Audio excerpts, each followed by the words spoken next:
नमस्कार. आप की अदालतमध्ये तुमचं स्वागत आहे. आप की अदालतमध्ये आज आपला फोकस आहे उत्तर प्रदेशाच्या राजकारणावर. वाराणसीमध्ये बॉम्बलास्ट नंतर, जया बच्चन यांची राज्यसभेची मेंबरशिप संपवण्याच्या आदेशानंतर, किंवा मग अमर सिंग यांच्या फोनच्या टॅपिंग नंतर, आजकाल दररोज उत्तर प्रदेशाचं राजकारण फोकसमध्ये असतं. आणि आज आपकी अदालतमध्ये एका अशा व्यक्तिमत्वाला सादर करत आहोत ज्यांना या सगळ्या गोंधळासाठी जबाबदार ठरवलं जातं. सादर आहे आजचा खटला. उत्तर प्रदेश काँग्रेसचे प्रेसिडेंट सलमान खुर्शीद आपकी अदालत मध्ये हजर व्हा.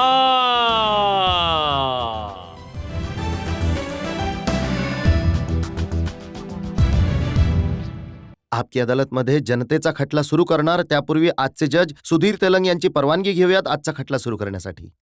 अदालतची कारवाई सुरू करण्यात यावी. तर खटला सुरू होत आहे. आपकी अदालतमध्ये पहिला आरोप सलमान खुर्शीद यांच्यावर. आपकी अदालतमध्ये सलमान खुर्शीद यांच्यावर आरोप आहे की हे समाजवादी पार्टीच्या मागे लागले आहेत. सलमान साहेब, जेव्हापासून तुम्ही उत्तर प्रदेशामध्ये गेला आहात, काँग्रेस कमिटीचे अध्यक्ष बनला आहात, तुमचा एकच अजेंडा आहे, कुठल्याही प्रकारे मुलायम सिंग यादव यांना, अमर सिंग यांना हॅरॅस करावं, त्रास द्यावा. नाही, हा माझा अजेंडा नाही, हे माझं कर्तव्य आहे. त्यांनी उत्तर प्रदेशला हॅरॅस केलं आणि त्रास दिला, आणि माझं हे कर्तव्य आहे की मी उत्तर प्रदेशला मुक्त करावं अशा शक्तींपासून. मग हे खरं आहे का की तुम्ही एक सेल बनवलं आहे ज्याचं नाव आहे PIL सेल, ज्याचं काम आहे लोकांच्या विरोधात खटले लागू करत राहणं? प्रत्येक चोराला पकडणं त्या PIL सेलचं काम आहे. त्यामध्ये जर कोणी स्वतःला चोर समजत असेल तर असं समजावं की त्याच्या विरोधात आम्ही हे काम करत आहोत. मी तुम्हाला विचारतोय की तुम्ही तुमच्या काँग्रेस पार्टीच्या बाजूने एक असा सेल बनवला आहे जो खटला चालवून मुलायम सिंग यादव यांना हॅरॅस करेल. जिथे वकील माझ्यासारखा अध्यक्ष असेल तिथे अशी सेल नसेल तर आश्चर्याची गोष्ट असेल ना. विश्वमोहन चतुर्वेदी ज्यांनी एक केस फाईल केली, प्रॉपर्टीची केस मुलायम सिंग यादव यांच्या विरोधात, त्यांच्या कुटुंबाच्या विरोधात, ज्यामध्ये सगळ्या लोकांच्या विरुद्ध असं सांगितलं गेलं की ते तुमच्या जवळचे आहेत आणि तुम्ही तयारी करून घेतली ही केस फाईल करण्याची. असं खरंच झालं असतं तर ते माझ्या काही जवळचे नाही आहेत. ते खूप दिवसांपासून काँग्रेस पार्टीमध्ये आहेत. आणखीन सुद्धा त्यांच्या गतिविधी आहेत. हो, मी त्यांना समर्थन या गोष्टीसाठी जनतेच्या समोर दिलंय की जर कार्य करत असतील तर जनतेला प्रकाशित करत आहे, किंवा ते कुठल्याही कोर्टाच्या समोर हे सत्य उघड करू इच्छित असतील तर प्रत्येकाने त्याचं समर्थन केलं पाहिजे. बहुजन समाज पार्टीचे जे 40 MLAs जॉईन केलं ज्यांनी समाजवादी पार्टीला, त्यांच्याबद्दल सुद्धा जी केस आहे ती सुद्धा तुमच्या आशीर्वादानेच चालू आहे. हे बघा, इतके मोठे मोठे वकील ते केस करत आहे. सतीश मिश्रा जी जनरल सेक्रेटरी आहेत बहुजन समाजवादी पार्टीचे, त्यांना माझं ज्ञान आणि माझ्या क्षमतेची आवश्यकता नाही आहे. परंतु हो, अशी केस चालू आहे, त्यामध्ये मला रुची आहे. माझ्या या राजकारणाला जर स्वच्छ करू शकत असेल तर ती अशी केस, तर मी त्याला समर्थन अवश्य देईल आणि जनतेच्या समोर देऊन लपून छपून देत नाहीये. आणि जया बच्चन यांच्या विरुद्ध ज्यांनी ही केस फाईल केली ते सुद्धा तुमचे चाहते आहेत? माझे चाहते नाहीयेत, आमच्या पार्टीचे नेता आहेत, आमच्या पार्टीकडे निवडणूक लढले आहेत. जया बच्चन यांनी जेव्हा निवडणूक होणार होती त्यावेळी त्यांनी सुद्धा आपली पावती भरली होती. त्यांचं सुद्धा नामांकन झालं होतं आणि त्यांच्या अवैध रूपाने पावतीला अमान्य केलं गेलं तर त्यांच्या मनामध्ये तर रोष तर आहे, आणि त्यामुळे जर कारवाई केली असेल तर यामध्ये कोणावर आरोप कसा लावू शकतो? आरोप हा आहे सलमान साहेब की तुम्ही पॉलिटिकल लढाई लढण्याऐवजी कायद्याच्या रूपाने लढाई लढतात. आपली पॉलिटिकल लढाई न्यायालयात लढतात. कायद्याचाच तर आधार घेत आहे, त्याचा आधार घेतोय. चोरांचा आधार नाही घेत ना, दरोडेखोरांचा आधार नाही घेत ना, मारणाऱ्यांचा आणि जे कोणी लोक अपहरण करतात त्यांचा आधार नाही घेत आहे. आम्ही शेठ सावकारांचा आधार नाही घेत आहे, केवळ कायद्याचा आधार घेत आहोत. कायद्याचा आधार घेणं ही काही चुकीची गोष्ट तुम्ही नाही. प्रत्येक त्या व्यक्तीचा आधार घेत आहात जे मुलायम सिंग यादव आणि अमर सिंग यांचे शत्रू आहेत. त्यामुळे संपूर्ण जनतेचा आधार घेत आहे. मी मानतो की संपूर्ण जनता त्यांची शत्रू आहे. पण भेटले तुम्ही अजित सिंग यांना 3दा. अजित सिंग यांना तर मी 30 वेळा भेटलो आहे, परंतु अजित सिंग यांना भेटल्याने काही मिळत तर नाही ना. समोरासमोर केवळ शिष्टाचाराचा प्रकार असतो, भेटत असतो. यासाठी भेटलात की मुलायम सिंग यादव यांच्या सरकारला पाडण्याची तयारी करू शकता? नाही, यामुळे नाही भेटलो की त्यांना आम्हाला विचारता येईल की तुम्ही समर्थन देत आहात, तुम्ही संतुष्ट आहात का या समर्थनाने? जितके लोक आहेत, भले ते अजित सिंग असो, भले ते मदन मोहन असो, जितके काही लोक जे तुमच्या आसपास आहेत आणि जे मुलायम सिंग यादव यांना हॅरॅस करतायत, त्यांची जी स्क्रिप्ट आहे ती तुम्ही लिहिता, ते केवळ एक रोल प्ले करतायत, भूमिका मी स्क्रिप्ट साकारतायत. रायटर बनलं असतं तर किती बरं झालं असतं. खूप पैसे कमवले असते असं स्क्रिप्ट रायटर असतो तर. पण हो, मी म्हणत आहे की कोणालाही आपल्या समाजामध्ये, आपल्या राजकीय मंचावर जी सत्याची लढाई आहे त्याचं समर्थन प्रत्येक व्यक्तीने केले पाहिजे. मी सुद्धा करतो. सलमान साहेब, लोक असं म्हणतात की 17 वर्षांपासून काँग्रेस प्रयत्न करतंय उत्तर प्रदेशामध्ये पाय रुजवण्याचा, परंतु तुम्ही काहीही करू शकला नाही. हे खरं आहे की आम्ही खूप दिवसांपासून कमकुवत आहोत तिथे, परंतु त्याची आणखीन कारणं आहेत. त्याचे कारण ध्रुवीकरण आपल्या समाजाचं झालं, त्याचं कारण बाबरी मस्जिदचा विध्वंस, त्याचं कारण आहे आम्ही लोक कुठेतरी काही त्रुटी, काही चुका आमच्या राहिल्या आहेत, माझ्यामध्ये सुद्धा राहिल्या आहेत. यामुळेच आम्हाला आजचा हा दिवस पाहावा लागलाय. पण आमचा प्रयत्न आहे की परत एकदा बदलावं आणि परत एकदा उत्तर प्रदेशला तो दिवस बघायला मिळाला जो कधी उत्तर प्रदेशने 17 वर्षांपूर्वी पाहिला होता. जनतेमधून ज्या लोकांना प्रश्न विचारायचे आहेत, हा बोला. फर्स्ट रो मध्ये जया बच्चनजी यांच्या विरुद्ध म्हणजे काही हा आरोप तुम्ही लावतात काँग्रेसवाले त्या लाभाच्या पदावर होत्या तर त्यांना हटवलं गेलं, तर तुमच्या मते हे योग्य आहे का? हे बघा, माझ्या मते ते योग्य आहे जे कायद्यामध्ये योग्य आहे. मी हे कसं म्हणू की इलेक्शन कमिशन चुकीचे आहे? जया बच्चनजी म्हणत आहे की इलेक्शन कमिशन चुकीची आहे. तर याचा निर्णय सुप्रीम कोर्टच करेल. परंतु कोणीतरी आपत्ती दर्शवली, त्यावर इलेक्शन कमिशनने हा निर्णय घेतला. तर यावर कोणाला अडचण असू शकते? नाही, या प्रकारे तर खूप सारे लोक आहेत ना जे लाभाच्या पदावर आहेत. जर आहे तर कोणाचा कोणीतरी आपत्ती दर्शवलेच ना. हे बघा, पाकिट तर खूप जागी मारलं जातं, परंतु जिथे FIR लिहिली जाते तिथेच पोलीस दाखल करतील ना. मग काय तुम्ही याच्या विरुद्ध तक्रार कराल की असं म्हटलं गेलं की सोनिया गांधी ज्या पदावर आहेत ते सुद्धा लाभचं पद आहे? नाही, कोण म्हणाला आहे? हे तर अमरसिंहजी म्हणाले आहेत ना. अमरसिंहजी कायद्याचं जे अंडरस्टँडिंग आहे ते किती आहे? तुम्ही इतके केस त्यांच्या विरोधात केलेत की त्यांना कायद्याची बरीच समज जर आली आता. कायद्यांची समज आली आहे तर त्यांनी कायदेशीर कारवाई करावी ना. तो उभे राहून हवेत गोष्टी का बोलतात? कायदेशीर करावी, त्याचं उत्तर दिलं जाईल. लाभाच्या पदावर ते लोक असतात ज्यांची यादी नाही बनवली जात पार्लमेंटमध्ये किंवा असेंब्लीमध्ये की कोणकोणत्या संस्था आहेत ज्यांना लाभाचं पद नाही मानलं जाणार. ती यादी त्यांनी पाहावी. कायदेशीर कारवाई करायची असेल तर कायदेशीर कारवाई करावी ना. साहेब, हे मला काही कॅबिनेट प्रॉब्लेम नाही. सेक्रेटरिएटची ऑर्डर माझ्याजवळ आहे, ज्यामध्ये नॅशनल ॲडव्हायझरी काउन्सिलिंगच्या कॉन्स्टिट्यूशन बद्दल सांगितलं गेलंय, ज्याची चेअरपर्सन सोनिया गांधी आहेत. यामध्ये लिहिलंय the expenditure incurred on the functioning of the counselling would be made by the central government. आणि राहिला प्रश्न चेअरपर्सनचा, Shrimati Sonia Gandhi member of parliament will be the chairperson of industrial national advisory council. Chairperson will hold the rank and the status of union cabinet minister. तुम्ही याला लाभाचं पद मानता की नाही मानत? नाही, तुम्ही समजून नाही घेतात. लाभाचे पद केवळ ते असतं ज्या पदावर राहून तुम्हाला जे तुमचं काम आहे पार्लमेंटमध्ये करायचं आहे त्यामध्ये कुठलं ना कुठलं तरी काही दुविधा येऊ शकते किंवा त्यामध्ये कुठे ना कुठे काहीतरी अडचण येऊ शकते. तर या पार्लमेंटचं काम करत आहेत हे तर सरकारचंच काम आहे. आणि यावर कोणाला जर आपत्ती असेल तर कोणाला आपत्ती नोंदवण्यापासून कोणी मनाई केली आहे का?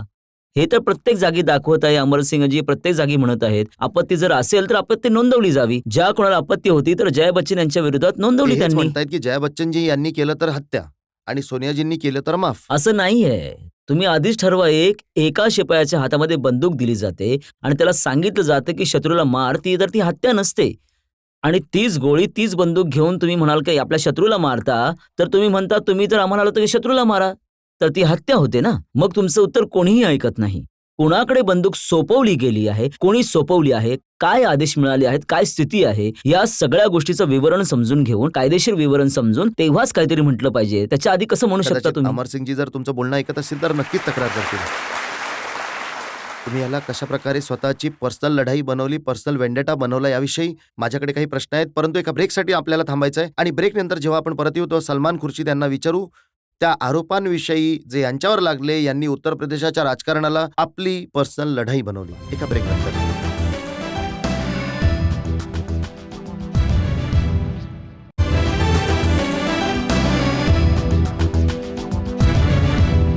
आपकी अदालतमध्ये आज आरोप आणि प्रश्नांच्या घेऱ्यामध्ये आहेत उत्तर प्रदेश काँग्रेस कमिटीचे अध्यक्ष सलमान खुर्शीद. आपकी अदालतमध्ये पुढचा आरोप सलमान खुर्शीद यांच्यावर. आपकी अदालतमध्ये सलमान खुर्शीद यांच्यावर आरोप आहे की हे राजकीय ताकदीचा वापर पर्सनल स्कोर सेटल करण्यासाठी करत आहेत. सलमान साहेब, हे खरं आहे का की तुम्ही प्रत्येक त्या व्यक्तीचे मित्र आहात जे अमरसिंगशी किंवा मुलायमसिंगशी शत्रुत्व ठेवतो? हे जर असं असेल तर ही योगायोगाची गोष्ट आहे. मी कधीतरी अमरसिंहचा सुद्धा मित्र होतो. विश्वासघात अमरसिंहने केलाय, मी तर नाही केला. त्यांनी मला जर नुकसान पोहोचवण्याचा प्रयत्न केलाय तर मग काय मी त्याचं उत्तर देणार नाही का? माझ्या पाठीला नुकसान पोहोचवण्याचा प्रयत्न केला तर मी त्याचं उत्तर नाही देणार? आता तुम्हाला हिशोब बरोबर करायचा आहे का? हळूहळू होत आहे, होईल तो. ही गोष्ट खरी आहे का की तुम्ही कुठून तरी शोधून अमर सिंग यांचे भाऊ अरविंद सिंग यांना आणलं राजकारणामध्ये आणि अरविंद सिंग यांच्याकडून म्हणून घेतलं की अमर सिंग सत्तेचे दलाल आहेत? हे बघा, अरविंद सिंग यांना सुद्धा धोका दिला त्यांनी जर आपल्याच भावाला धोका दिलाय आणि जर एक धोका झालेला जर दुसऱ्या धोका खालेल्याकडे जर पोहोचला आणि दोघांनी एकमेकांशी हात मिळवला तर यामध्ये काय चुकीचं आहे, काय वाईट पण आहे? असं कसं काय होतं की अरविंद सिंग जी भाषा बोलतात ही तीच भाषा असते जी सलमान खुर्शीद बोलतात? नाही, ते माझ्यापेक्षा जास्त कठोर भाषा बोलतात. मी तर त्यांना थांबवतो. मी म्हणतो की भावाबद्दल असं गोष्टी बोलू नका. मी त्यांना थांबवतो. पण त्यांची जी भाषा आहे त्यांच्यापेक्षा जास्त कठोर आहेत. कदाचित त्यांना जास्त मोठा धोका मिळालाय. तुम्ही राज बब्बर यांच्या मनामध्ये आग पेटवली अमर सिंग यांच्या विरोधात? हे बघा, राज बब्बर यांच्या मनामध्ये मी पोहोचू शकतो हे तर खूप अवघड आहे. आणि आणि राज बब्बर यांना कसली ठेस लागली आहे तर राज बब्बर यांनाच माहीत असेल आणि अमर सिंग यांना माहीत असेल. मी इतकंच नक्कीच सांगेन की कुठल्याही पार्टीमध्ये जशी लढाई राज बब्बर आज लढत आहे समाजवादी पार्टीमध्ये, अशी लढाई कुठल्याही पार्टीमध्ये त्यांचं समर्थन आम्हाला करायला पाहिजे. कारण याचं कुठे ना कुठे जाऊन मेळ होत असतो स्वच्छ राजकारणाशी. राजकारण स्वच्छ व्हावं, साफ व्हावं आणि स्पष्ट व्हावं यापेक्षा चांगलं अजून काय असेल सलमान साहेब, आपल्यासाठी? राज बब्बर तर ऍक्टर आहेत. आयुष्यभर त्यांनी कुण्या दुसऱ्याचे लिहिलेले डायलॉग्स बोललेत, कुण्या दुसऱ्याच्या डिरेक्शनमध्ये काम केलंय. तुम्ही डिरेक्टर आहात आणि राज बब्बर त्याचे मेन ऍक्टर आहेत त्या नाटकाचे. हे बघा, राज बब्बर ॲक्टर आहेत, मी मान्य करतो. आणि ॲक्टरला विलनला मारणं सोपं असतं आणि विलनलाच त्यांनी ओळखलं आहे आणि आपल्या पार्टीमध्ये. तर जे विलनला मारत आहेत, डिशुम होत आहे, त्यामध्ये माझ्यावर का आरोप लावताय? तुमचा प्रयत्न असा आहे की असे दिवे शोधले जावे जे अमर सिंग यांच्या घराला आग लावतील. याचं उत्तर मी देऊ शकतो एका शेरमध्ये. नाही. कोई बज़्म हो कोई अंजुमन, ये शियार मेरा कदीम है, जहाँ रोशनी की कमी दिखी वहीं चिराग जला दिया. मग तुम्ही अरविंद सिंग आणि राज बब्बर यांच्यासारखे चिराग शोधून ठेवले आहेत अमर सिंगच्या इथे अंधार करण्यासाठी? हो, नक्कीच. त्यांच्या इथं अंधार व्हावा, आमच्याकडे उजेड व्हावा आणि प्रत्येक त्या व्यक्तीच्या घरात उजेड व्हावा जो आज ज्याला पीडित केलं गेलं आहे, ज्याला प्रताडित केलं गेलं आहे उत्तर प्रदेशामध्ये. लाखोंची संख्या असेल अशी, या लाखोंची, एकच नाही, लाखोंची संख्या आहे. त्यांच्या घरात दिवा लागावा, सगळ्या उत्तर प्रदेशामध्ये उजेड पडावा, यापेक्षा चांगलं काय असेल? या लोकांच्या घरात दिवे लागले जावे आणि अमर सिंग यांच्या घरचा फोन टॅप केला जावा. हां, ही गोष्ट तुम्ही खूप चांगली बोललात. त्यांच्या घरातील फोन टॅप कोणीतरी त्यांच्या मित्राने करून घेतला की कुठल्या शत्रूने केला. भावांच्या लढाईमध्ये कुठेतरी इथे फसले, कुठे तिकडे फसले, तर या लढाईमध्ये जे फसले तर त्यांच्या दोष त्यांना दुसऱ्यांना का देताय? आणि आता जर गोष्ट बोलायची तर फोनवर का बोलतात? भेटून बोलायचं होतं ना ही गोष्ट. सलमान साहेब, ते म्हणतायत की हा काँग्रेस पार्टीचा कट आहे, त्यानुसार 3 महिन्यापर्यंत त्यांचा फोन टॅप केला. त्यांना माहीत आहे 3 महिन्यापर्यंत केला. हे तर करणाऱ्यांना माहीत असेल तुम्ही किती दिवस केला होता. नाही, हे बघा, हे असं आहे, जर आम्ही केलं असतं तर जी गोष्ट त्यामध्ये सुरू झाली आहे त्या गोष्टीचा शेवटपर्यंत आम्ही केलं असतं ना. जी गोष्ट त्या टेपमध्ये निघाल्या आहे त्या गोष्टींच्या शेवटपर्यंत आम्ही पोहोचलो असतो. त्यामध्ये ना सुरुवात आहे ना त्याचा शेवट आहे, मध्येच गोष्टी राहिल्या आहेत. तर लोक सगळेच याची वाट बघत आहेत की आधीची आणि नंतरची गोष्ट तरी लक्षात यावी. पण तुमचा रोल तर पिपिंग टॉम सारखा आहे ना. अमर सिंग यांच्या बेडरूम मध्ये डोकवण्याचा प्रयत्न करत आहे काँग्रेस हे पार्टी. बघा, ही जर गोष्ट खरी आहे की आम्ही त्यांच्या बेडरूममध्ये डोकावत आहोत, तर ही गोष्ट सुद्धा खरी की त्यांचे बेडरूम खूप जागी आहेत. सलमान साहेब, त्यांनी कधीच नकार दिला नाही. ते तर म्हणाले की आम्ही तर रसिक आहोत, आम्ही सगळ्यांशी बोलतो, हिरोईन्सशी सुद्धा बोलतो, हिरोजशी सुद्धा बोलतो. जर असं करत असेल तर चांगली गोष्ट आहे. मग सुप्रीम कोर्टामध्ये जाऊन का गॅग ऑर्डर लावली आहे? जर इतकाच गर्व आहे आपल्या आयुष्यावर आणि आपल्या ह्या गोष्टींवर, तर संपूर्ण जनतेच्या समोर सांगावं की समाजवादाचे हे खरं आचरण ते आहे. म्हणतात त्यामुळे की जे काही ते बोलले होते त्यामध्ये सलमान खुर्शीद यांनी काहीतरी भेसळ केली आहे. भेसळ तर त्यांनी पॉलिटिक्समध्ये केली आहे. ते कुठपर्यंत भेसळीपासून वाचतील, जी भेसळ त्यांनी पॉलिटिक्समध्ये केली आहे त्यापासून त्यांनी स्वतःच वाचावं. आणि हे खरं आहे का की जेव्हा त्यांच्या घरी प्रदर्शन झालं होतं, जेव्हा त्यांनी या टॅपिनबद्दल विधान दिलं होतं, काँग्रेसचे जे लोक त्यांच्या घरी प्रदर्शन करायला गेले होते ते तुम्ही पाठवलेले होते? काँग्रेसमध्ये आणखीन कोणी नाही, मी केवळ एकटाच आहे हे सगळ्या गोष्टी करणारा. खूप लोक आहेत, खूप मजबूत लोक आहेत काँग्रेसचे. मी तर हे दिल्लीचं प्रकरण आहे, आम्ही टेरिटोरियल ज्युडिशियन सांभाळून चालतो. उत्तर प्रदेशामध्ये जर असं काही झालं असेल तर मी स्वीकारलं असतं की माझी जबाबदारी आहे. दिल्लीमध्ये रामबाबू शर्माजी यांना जाऊन विचारा, मला नका विचारू. आता पार्टी तर तुमची आहे. ते म्हणाले की एका मुंगीला मारण्यासाठी हत्तींची फौज पाठवली काँग्रेस पार्टीने. त्यांनी हे मान्य केलं की ते मुंगी आहेत. जेव्हा मी म्हणालो की ते मुंगी आहे, तर खूप खूप त्यांना अडचण झाली होती. पण आज जेव्हा त्यांनी मान्य केलं की ते मुंगी आहे, तर मी इतकंच म्हणू शकतो की इट्स अ इंडेंजर स्पेसिस जी मुंगी आहे, तिला कुठेतरी सुरक्षित ठेवलं पाहिजे. परंतु उत्तर प्रदेशाला आम्हाला मुक्त करा या मुंगीपासून. सलमान साहेब, मुंगी जर हत्तीच्या सोंडेमध्ये घुसली तर खूप त्रास निर्माण करत असते. तर मग ही गोष्ट मायावतीजींना सांगा ना, आम्हाला का सांगतात?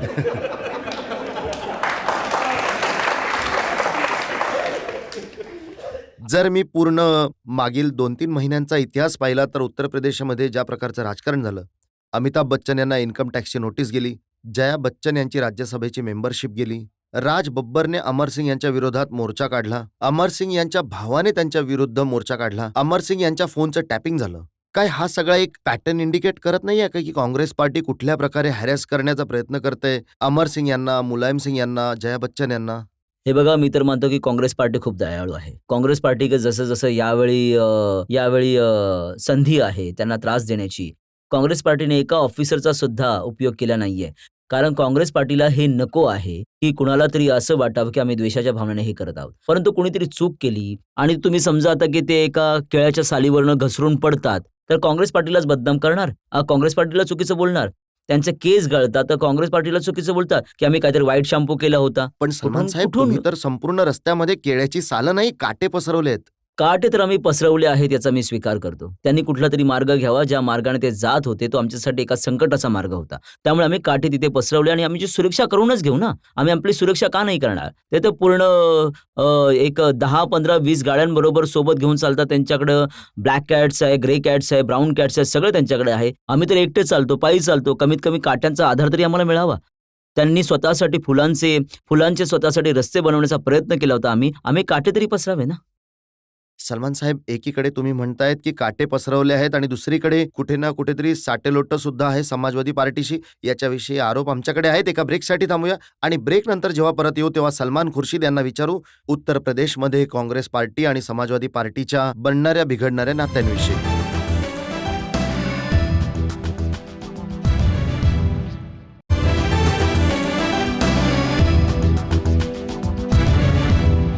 आपकी अदालतमध्ये आज आपण जनतेच्या बाजूने खटला चालवत आहोत उत्तर प्रदेशातील काँग्रेस कमिटीचे अध्यक्ष सलमान खुर्शीद यांच्यावर. आपकी अदालतमध्ये पुढचा आरोप सलमान खुर्शीद यांच्यावर. आपकी अदालतमध्ये सलमान खुर्शीद यांच्यावर आरोप आहे की यांचे दुहेरी मापदंड आहेत. सलमान साहेब, सुरुवातीच्या दिवसांमध्ये तर खूप गरजलात, खूप बरसलात तुम्ही अमर सिंग यांच्यावर, मुलायम सिंग यादव यांच्यावर. पण मागील 2-3 दिवसांपासून मी ऐकतोय की जरा घाबरला आहात तुम्ही त्यांना. नाही, घाबरण्याचा काही प्रश्नच नाही. परंतु मी इतकं तुम्हाला सांगेन की एक गोष्ट असते समोरासमोरची लढाई आणि दुसरी गोष्ट की संपूर्ण भारतीय परिप्रेक्षामध्ये, आपल्या राष्ट्रीय परिप्रेक्षामध्ये यावेळी कुठल्या दिशेने जायचंय. आणि मी मानतो की यावेळी खूप एक संवेदनशील एका स्थानावर आहोत आपण उभे. आपल्या सरकारला खूप मोठी कामं करायची आहेत. आम्ही असं काही नाही करणार आहोत ज्यामुळे आमच्या सरकारला असुविधा होऊ शकते. कुठल्याही दुविधेमध्ये आपलं सरकार येईल. आम्ही करू कष्ट, परंतु आपल्या केंद्र सरकारला आम्ही कुठलेही कष्ट घेऊ देणार नाही. म्हणजे तुम्हाला असं वाटतंय की अमर सिंग वामपंथी दलांबरोबर मिळून तुमच्या सरकारला त्रास पोहोचू शकतो? नाही, वामपंथी दलाचा आमच्याशी संबंध आहे. वामपंथी दलांचा त्यांच्याशी सुद्धा संबंध आहे. तर आम्हाला त्यांना कुठल्याही विचारामध्ये नाही टाकायचं आहे. आम्हाला कुठल्याही दुविधेमध्ये नाही टाकायचं आहे. जर बोलण्याने, संवादाने त्यांना गोष्टी समजत असतील की उत्तर प्रदेशच्या चांगल्यासाठी आणि उत्तर प्रदेशच्या विकासासाठी काही पावलं आवश्यक असतील, तर आम्ही त्यांना त्यावेळी त्यांचं स्वागत करू. परंतु हे संवादाने गोष्टी ठरवल्या जातील. आम्ही आमच्या गोष्टी जबरदस्तीने किंवा दबावाने कोणाकडनं म्हणजे ही म्हणून गोष्ट घेणार नाही. खरी आहे का की तुम्हाला वरून इशारा आला आहे की आपली हीट जरा कमी करून घ्या हे तुम्ही? बघा, वरून इशारा त्यांना येईल ज्यांना समजत नसेल. मला सगळं समजतं. मला समजतं की माझी जबाबदारी काय आहे. मी समजतो की केंद्र सरकारची जबाबदारी काय आहे. त्यामुळे मी कुठलंही असं काम करण्यासाठी तयार नाही ज्यामुळे केंद्र सरकारला कुठल्याही दुविधेमध्ये पडेल. माझ्यासाठी सगळ्यात आधी केंद्र सरकार आहे आणि या देशासाठी महत्त्वाचं केंद्र सरकार आहे. उत्तर प्रदेशामध्ये तर निवडणुका येतील, आज नाही तर 8 महिन्यानंतर येतील, 10 महिन्यानंतर येतीलच. मग आम्ही सामोरे स्टँडर्ड जाऊ नाहीये त्याला. का सलमान साहेब? एकीकडे तुम्ही म्हणताय की उत्तर प्रदेशाला नुकसान पोहोचवत आहेत, एकीकडे तुम्ही म्हणता की उत्तर प्रदेशात काँग्रेसला मजबूत करायचं आहे. पण उत्तर प्रदेशामध्ये ज्याला तुम्ही तुमचा शत्रू मानता त्याच्याशीच कुठेतरी हात मी मिळवून हात बसला मिळवला आहात नाही. तुम्ही. मला फक्त हेच हवंय की जसं मी आज आरोपीच्या पिंजऱ्यात बसलो आहे, असंच मी जनतेच्या समोर त्यांना आरोपीच्या पिंजऱ्यात बसवावं. आणि ती वेळ येईल, निवडणुकीच्या वेळ येईल. आम्ही अवैध रूपाने काही सरकार पाडतोय, ते आमच्यावर आरोप लावतात, तुमची ते आता आरोप अशी आहे की समोर येत सुद्धा नाही आणि तोंड लपवत सुद्धा नाही, नाही. नाही, नाही, नाही, नाही. असं काही नाहीये, असं काहीच नाहीये. तोंड लपवायचं असतं तर त्यांनी लपवावं. समोर तर आम्ही आहोत. आम्ही उघडपणे लढत आहोत, परंतु लढाईचा अर्थ असा नाही की आम्ही अवैध रूपाने त्यांना नुकसान पोहोचवावं. आम्ही समोरासमोर लढाई लढतो. आम्ही मागून हल्ला करत नाही. आम्ही मागून वार नाही करत. सलमान साहेब, वाराणसीमध्ये बॉम्बलास्ट झाले. भारतीय जनता पार्टीने, बहुजन समाज पार्टीने असं सांगितलं की मुलायम सिंग यादव यांच्या सरकारला बरखास्त केलं जावं. तुम्ही छोट्या इश्यूजवर तर लढता, पण या इश्यूवर तुम्ही समोर नाही आलात. हे बघा मी एक एक खूप संवेदनशील गोष्ट आहे. हे मी मानतो की आमचं कितीही आम्ही कठोर झालो असेल किंवा मुलायम सिंग यांच्या सरकारवर कितीही आम्हाला त्रास किंवा अडचण का होईना, परंतु जेव्हा आतंकवादाचा प्रश्न आहे, तर आमचा शत्रू आतंकवाद आहे. आणि यामुळेच आम्ही म्हणालो की ही वेळ ती नाहीये की आतंकवादासमोर आपल्या देशाला उद्ध्वस्त झालेलं दाखवावं आणि तुटलेलं दाखवावं. यावेळी आम्ही सगळे एकत्र आहोत. कारगिल जेव्हा होतं, आम्ही सगळे एकत्र होतो. यावेळेस आम्ही एकत्र आहोत. का कटू सत्य हे आहे की जॉर्ज बुश यांनी आल्यानंतर ज्या प्रकारे तुम्हाला पाहिलं की देशभरात मुस्लिम नाराज झाले आहेत, काँग्रेस पार्टीवर ज्या प्रकारे डेमॉन्स्ट्रेशन झालंय, ज्या प्रकारची ताकद त्यांनी दाखवली, काँग्रेसला वाटलं की जे उरले सुरले मुस्लिम आहेत ते तरी आपल्याबरोबर राहू देत. अशी गोष्ट नाहीये. बघा आम्ही हे मानतो की अल्पसंख्याकाच्या प्रती काँग्रेसचा एक संकल्प आहे. काँग्रेसचा एक संबंध आहे आणि काँग्रेसची ती जबाबदारी आम्ही पूर्ण करतो. त्यांना किती समजेल किंवा नाही समजणार. प्रेसिडेंट बुशच्या विषयी केवळ मुसलमानच आपल्या देशाच्या चिंतित नव्हते. वामपंथी सुद्धा चिंतित होते आणि खूप सारे आपले बहुसंख्याक साथी चिंतित होते. हे आहे एक विडंबना आहे आणि प्रधानमंत्री हे वारंवार बोलले आहे की हा काही सोपा मार्ग समजू नका. परंतु भ्रमित केलं जावं कोणाला तरी आणि कोणाच्या तरी विचारांशी आणि कोणाच्या तरी भावनांशी खेळलं जावं असं आम्हाला नाही वाटत आहे. आम्ही त्यांना सगळ्यांना समजावून सांगू. या देशासाठी यावेळी आमची आवश्यकता होती.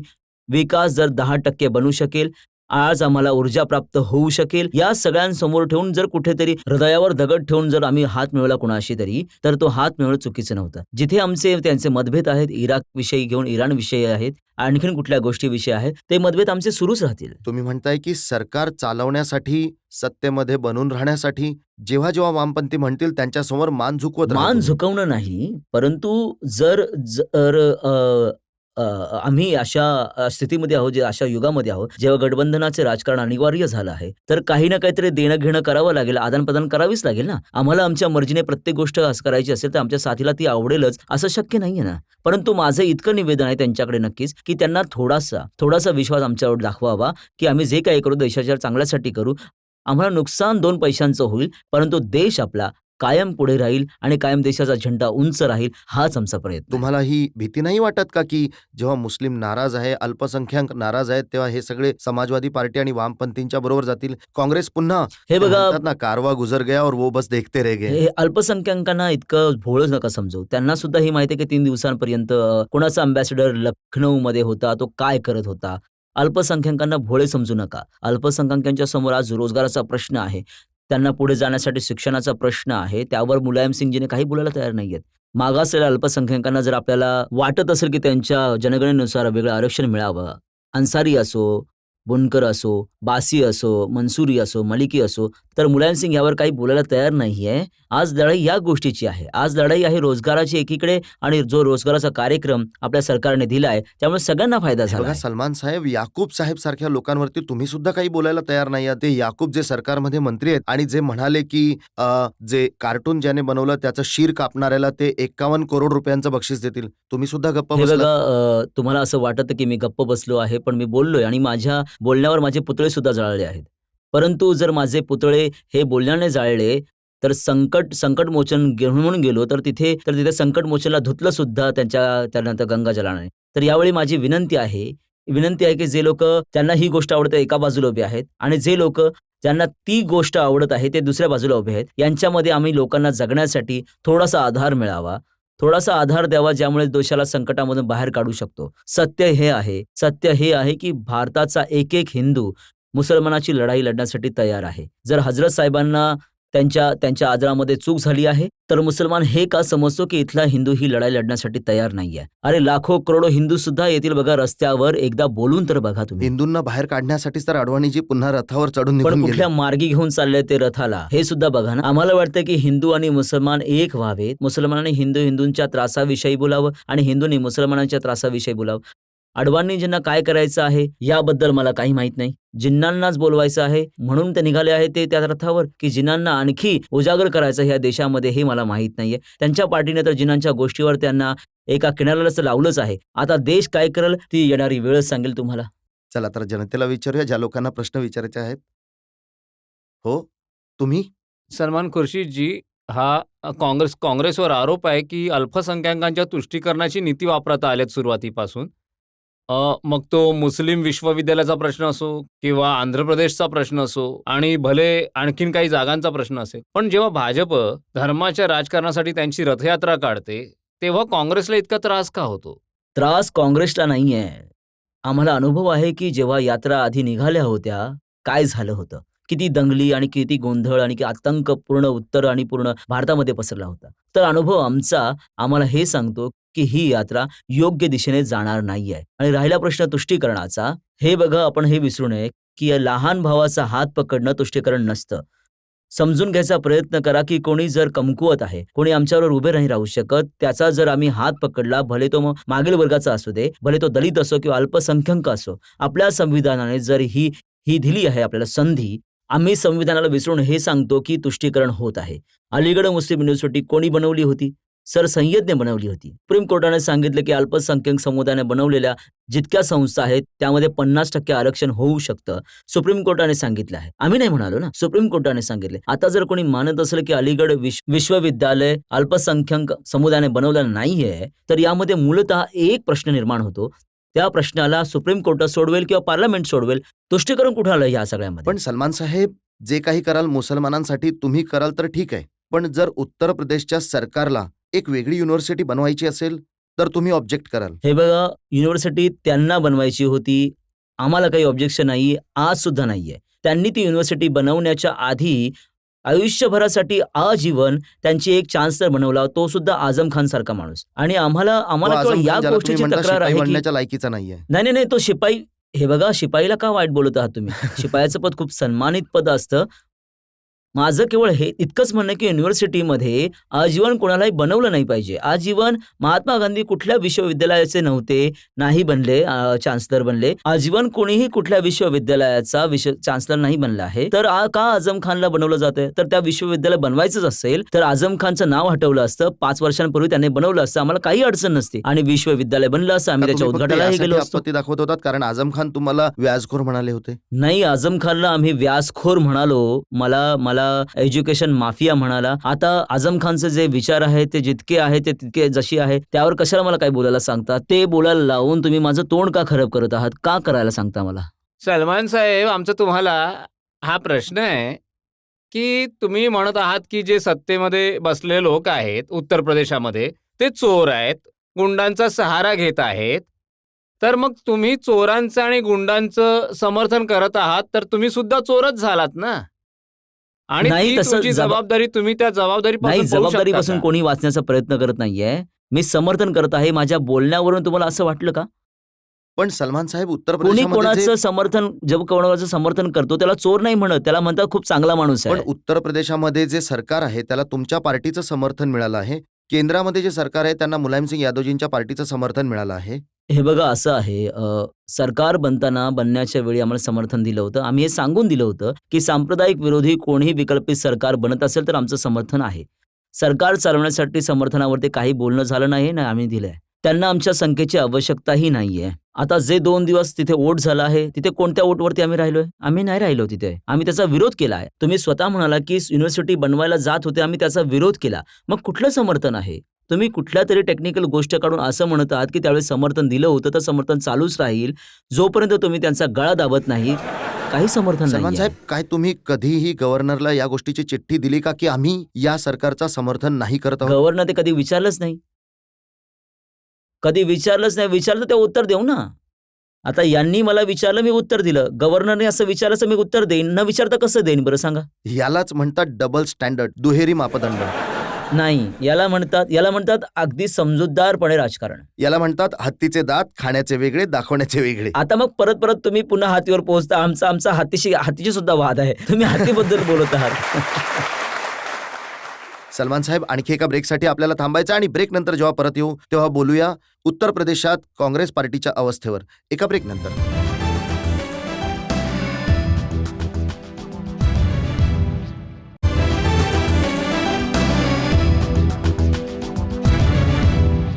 आपकी अदालतमध्ये आज आपण जनतेच्या बाजूने खटला चालवत आहोत उत्तर प्रदेश काँग्रेस कमिटीचे अध्यक्ष सलमान खुर्शीद यांच्यावर. आपकी अदालतमध्ये पुढचा आरोप सलमान खुर्शीद यांच्यावर. आपकी अदालतमध्ये सलमान खुर्शीद यांच्यावर आरोप आहे की हे उत्तर प्रदेशामध्ये काँग्रेसच्या आपापसातील वाद थांबवू शकले नाहीत. सलमान साहेब, तुम्हाला उत्तर प्रदेशामध्ये पाठवलं गेलं होतं यासाठी की तुम्ही पार्टीला मजबूत करावं, पण ज्या दिवशी तुम्हाला अध्यक्ष बनवलं गेलं त्याच्यानंतर प्रदर्शनं सुरू झाली, तुमचेच पुतळे जाळू लागले, तुमच्याच पार्टीचे लोक प्रदर्शनं करू लागली, मारहाण झाली, लोक रस्त्यावर उतरू लागले. हे खरं आहे की कुठेतरी काही लोकांनी असं केलं, परंतु त्याचा इतिहास काय आहे, काही दिवस कुठे राहून आले, कोणाकडे जाऊन आले आहेत, या सगळ्या गोष्टी समोर ठेवा. सामान्य कार्यकर्त्याचा यावेळी विचार काय आहे, त्यांचं सामान्य कार्यकर्त्यांचं मत काय आहे. मी हे मानतो की आम्ही प्रत्येक जागी कुठे ना कुठे काही गटबाजीने त्रस्त असतो. संपूर्ण देशामध्ये आहे, प्रत्येक पार्टीची ही अवस्था आहे. परंतु आम्ही प्रयत्न केलाय की जितक्या उदारतेने सगळ्यांना सोबत घेऊन जाऊ शकू प्रयत्न करत आहोत. आता येणारी वेळच सांगेल. पण तुम्ही तर एक स्वप्न विकलं होतं काँग्रेस पार्टीला की उत्तर प्रदेशात पुन्हा एकदा पराभव होईल, पुन्हा एकदा काँग्रेस पार्टी रिवाईव्ह होऊ शकेल. होईल ती जर कोणी स्वप्न राजकारणामध्ये पाहिलं नाही तर पुढे जाऊ शकत नाही. हे असं स्वप्न आहे की स्वप्न नाही आहे जे पूर्ण होऊ शकत नाही किंवा खरं नाही होऊ शकत, स्वप्न खरं नाही होऊ शकत. परंतु यासाठी मेहनत घेण्याची खूप आवश्यकता आहे. 17 वर्षांपासून जे झालं नाहीये ते 7 दिवसांमध्ये तर होणार नाहीये ना. आम्हाला प्रयत्न करायचा आहे. आमच्याकडे मोठं भांडवल आहे, खूप मोठं भांडवल आमच्याकडे पण सोनियाजींचं हे आहे, खरं नाहीये राहुलजींचं का की आहे. तुमची स्वप्न जनतेने उद्ध्वस्त केली जेव्हापासून तुम्ही बनले आहात त्याच्यानंतर? एक लोकसभेचं इलेक्शन झालं, 6 विधानसभेची इलेक्शन झाली, प्रत्येक ठिकाणी काँग्रेस पार्टीचं जामीन जप्त नाही झालं. असं नाहीये, पण हे यापूर्वी ती निवडणूक त्या निवडणूक क्षेत्रामध्ये आम्ही निवडणूक जिंकलो होतो का? प्रत्येक जागेवर जिंकत नाही. यावेळी आमचं काय सर्वेक्षण येतं, ह्या सर्वेक्षणामध्ये आम्हाला 20% वाढवून दाखवलं गेलंय. आता निवडणूक येईल, निवडणुकीमध्ये सगळं माहिती होईल. आता निवडणुकीमध्ये आम्ही कुठे आहोत कुठे सलमान नाही ते. साहेब, इलाहाबाद जिथे पंडित नेहरू जन्माला आले, जिथे इंदिराजी राहिल्या, अशी जागा, तिथे काँग्रेस पार्टीला असेंब्ली इलेक्शनमध्ये 660 वोट मिळाले. मी याचा स्वीकार करतो की हे आमच्यासाठी ही खूप मोठी दुःखाची गोष्ट आहे. परंतु हे जे बोलत आहे ते विसरून जातो, जिथे पंडित जवाहरलाल नेहरू राहिले आणि पंडित जवाहरलाल नेहरूंनी ज्या क्षेत्राचं प्रतिनिधित्व केलं, तेथे आज कोणी लोक जिंकून येत आहे. दुसऱ्यांची हत्या करून, जो जिंकलेला व्यक्ती आहे याची हत्या करून जेलमधून निवडणूक लढून येत आहेत. तर मग ही विडंबना केवळ माझ्यासाठी नाहीये, संपूर्ण देशासाठी आहे. यासाठी जबाबदार तुम्ही आणि आपण दोघेही आहोत. जिथून राहुल गांधी आणि सोनिया गांधी जिंकून येत आहेत तिथे पंचायतची निवडणूक झाली, त्यामध्ये सुद्धा काँग्रेस पार्टी हरली. असं नाहीये, प्रत्येक जागी नाही हरलेत. त्यामध्ये अमेठी अर्ध्या आणि सीट्स रायबरेलीमध्ये हरलात त्यामधल्या की नाही अर्ध्या हरलात? सीट्स आम्ही जिंकलो सुद्धा आहे. काही जागी आमची बसपा बरोबर तडजोड सुद्धा झाली आहे. जिथे बसपा बरोबर तडजोड होती, मोठी दुःखाची गोष्ट आहे की त्यांचे लोक तिथे सोडून निघून गेले, कुणा दुसऱ्याकडे निघून गेले. जितका आतंक उत्तर प्रदेशामध्ये आज आहे, मी तर हे म्हणतो की उघडपणे म्हणतो की जर उद्या मुलायम सिंग मुख्यमंत्री नाही राहिले आणि मुलायम सिंगजी जर जितक्या सीट आज घेऊन आले आहे त्याच्या 1/3 सुद्धा सीट्स घेऊन आले, तर माझं चॅलेंज आहे की मी राजकारण सोडून देईन. हिंमत करावी, त्याच्या विना सरकार नसताना राजकारणामध्ये राहण्याची हिंमत करून दाखवावी. सलमान साहेब, केंद्रामध्ये तुमचं सरकार आहे, तुम्ही सुद्धा अशा प्रकारचे मार्ग घेऊ शकता. नाही घ्यायचेत ना. आम्ही जबाबदार पार्टी आहोत. आमच्या या देशाच्या इतिहासाशी काहीतरी संबंध आहे, आमचा काहीतरी संकल्प आहे, आम्हाला इथल्या जनतेचा आदर आहे. आम्ही तुम्ही- दरोडा टाकण्यासाठी राजकारणामध्ये नाही तुमचा आलो. संकल्प तर फक्त राहुल गांधी आहेत, त्यांचा वापर नाही. करायचा आहे युपी मध्ये काँग्रेस हे बघा, पार्टीसाठी. जर राहुल गांधींचा वापर करायचा असता तर ते फिरत असते उत्तर प्रदेशामध्ये. आम्ही म्हणालो आहोत राहुलजींना, आम्ही म्हणालो आहोत की तुम्ही त्यांना सांगा की तुम्हाला काय करायचं आहे उत्तर प्रदेशामध्ये. आम्ही जमीन तयार करण्यासाठी, मेहनत करण्यासाठी वेळ द्या थोडा. आम्ही जमीन तयार करून मग तुम्ही येऊन तिथे नेतृत्व करा. ते खूप रुची घेतात, खूप मार्गदर्शन त्यांच्याकडनं आम्हाला मिळतो, बोलणं चालणं राहतं आमचं. परंतु ही जबाबदारी आमची आहे की आम्ही काहीतरी मेहनत करावी. आम्ही केवळ त्यांना म्हणावं की तुम्ही या आम्हाला निवडणूक जिंकून द्या, तर आम्हाला वोट मिळवून द्या, तर हे योग्य पण ठरणार नाही. मेहनत करण्याऐवजी उत्तर प्रदेशामध्ये काँग्रेस पार्टीचे नेते आपापसात लढण्यामध्ये व्यस्त आहेत. अशी गोष्ट नाहीये, असं काहीही नाहीये. जितकी लढाई उत्तर प्रदेशामध्ये एकेकाळी व्हायची आणि इतिहासामध्ये कायम उत्तर प्रदेशामध्ये सगळ्यात मोठी लढाई झाली आहे, तेव्हाची गोष्ट आणि आत्ताची गोष्ट. कोणाला कुठल्या तरी पेपरवाल्याकडनं जाऊन एक स्टेटमेंट देण्याने लढाई होत नाहीये. लढाई होते जेव्हा तुम्ही जमिनीवर उभे असता. जमिनीवर आणखी कोण उभं राहणार आहे सांगा? तिथे चला. आमच्या कार्यकर्त्यांबरोबर बसून पहा. त्यांना विचारा की कुठे लढाई आहे? कुठेच लढाई नाहीये. मग दुसरी गोष्ट ही आहे की कब्रस्तानमध्ये, स्मशानामध्ये कुठलीच लढाई होत नाही. लढाई बाजारामध्ये होते. पण तुम्हाला असं नाही वाटत का की उत्तर प्रदेशाची जनता तुम्हाला म्हणत असेल की गुजरा हुआ जमाना आता नाही दोबारा, हाफिज खुदा तुम्हारा? आत्तापर्यंत तर मी कोणाला हे गुणगुणताना कोणाला ऐकलं नाहीये. आता तर केवळ हेच होतं की कुठल्यातरी प्रकारे आम्हाला वाचवा.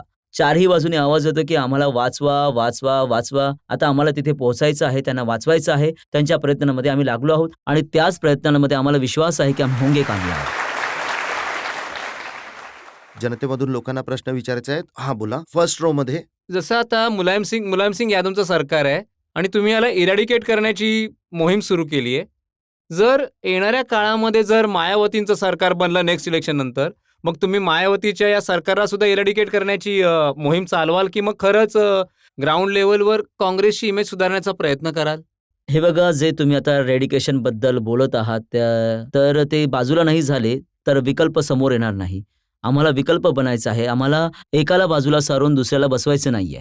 आणि आम्ही हे मानत आहोत की आज ज्या संधी उपलब्ध आहे, ज्या केंद्र सरकारच्या तर्फे गॅरंटी दिली जात आहे, विद्युतीकरण योजना जी राजीवजींच्या नावाने राबवली जात आहे, आज जो सूचनेचा अधिकार दिला गेला आहे, आज जो कबाल टाउन्सला त्यांचा विकास करण्यासाठी एक विशेष संस्था आणि एक विशेष कार्यक्रम बनवला गेला आहे. इन्फ्रास्ट्रक्चर रूरल एरियाजमध्ये देण्याबद्दल पंतप्रधान जे बोलले आहे, जी भारत निर्माणची गोष्ट प्रधानमंत्रीजींनी केली आहे, हे सगळं घेऊन उत्तर प्रदेशच्या समोर जाऊन आम्हाला एक विकल्प बनायचा आहे. सलमान आणि साहेब, ते मग विचारतायत त्यानंतर की पडद्याच्या मागे मायावतीजींची हात तर नाही ना मिळवलं तुम्ही?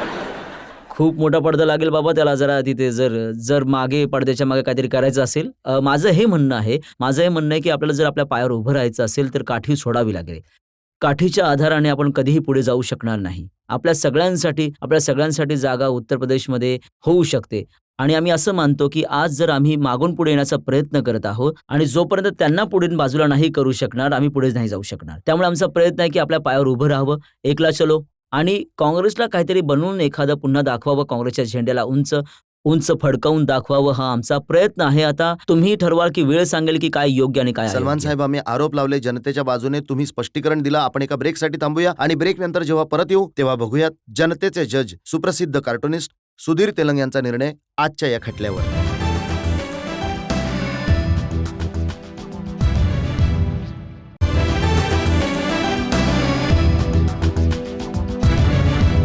आपकी अदालतमध्ये आज आपण जनतेच्या बाजूने खटला चालवला. उत्तर प्रदेश काँग्रेस कमिटीचे अध्यक्ष सलमान खुर्शीद यांच्यावर. आम्ही सलमान खुर्शीद यांना विचारलं समाजवादी पार्टीच्या विरुद्ध केल्या जाणाऱ्या कारस्थानाबद्दल. आम्ही सलमान खुर्शीद यांना स्पष्टीकरण मागितलं काँग्रेस पार्टीच्या इन फायटिंग बद्दल. आता वेळ आहे आजच्या कारवाईवर आजचे जज सुधीर तेलंग यांच्या निर्णयाची. मला वाटतं की सलमान हे जे नाव आहे त्याचंच कॉन्ट्रॉवर्सीशी घनिष्ठ नातं आहे. मग तो सलमान खान असो किंवा सलमान रश्दी असो किंवा सलमान खुर्शीद असो. परंतु एक गोष्ट मला बोलायची आहे की हे एक सज्जन आणि भले माणूस आहेत. हे या गोष्टींवरून सिद्ध होतं की गेल्या 25 वर्षात माझ्या कार्टून्समध्ये हे 2दा-3दाच आलेत. एकीकडे तर सलमानजी मुलायम आणि अमरसिंग आणि समाजवादी पार्टीला सतत टार्गेट करून टोमणे मारतायत आणि दुसरीकडे हे त्यांच्या सरकारला सतत समर्थन सुद्धा देत आहेत. तरी थोडी विचित्र गोष्ट वाटते. ही अदालत सलमानजींना सल्ला देते की त्यांनी ही नाटकबाजी सोडावी आणि खरंच काहीतरी करून दाखवावं. जनता या नाटकबाजीशी संपूर्णपणे बोर झाली आहे. लवकरच उत्तर प्रदेशामध्ये निवडणूक होणार आहेत. कोण बरोबर आहे कोण चुकीचं आहे याचा निर्णय जनता घेईल खूप लवकरच. अदालत यांना आणखीन एक सल्ला देते की त्यांनी मुलायम सिंग आणि अमर सिंग यांच्या ऑब्सेशनमधून बाहेर पडावं पूर्णपणे आणि उत्तर प्रदेशाच्या जनतेचा विचार करावा. ज्या प्रकारे त्यांनी खटला लढला ते पाहून हे स्पष्ट होतं की हे खूप समजूतदार राजनेता आहेत आणि अदालत यांना सध्या मुक्त करणार नाही. मुक्त करेल यूपीची जनता जेव्हा निवडणूक होईल. या आशेने आणि विश्वासाने की सलमान खुर्शीद जेव्हा आपल्या पार्टीबरोबर पूर्णपणे मैदानात उतरतील, उत्तर प्रदेशात निवडणुका होतील, जनता निर्णय घेईल त्यांच्या बोलण्यामध्ये किती सत्य आहे, कोण किती पाण्यामध्ये आहे. आपण आजचा खटला इथेच संपूया. पुढच्या आठवड्यात तुमच्याशी पुन्हा भेट होईल एका नवीन पर्सनॅलिटी बरोबर. तोपर्यंत नमस्कार.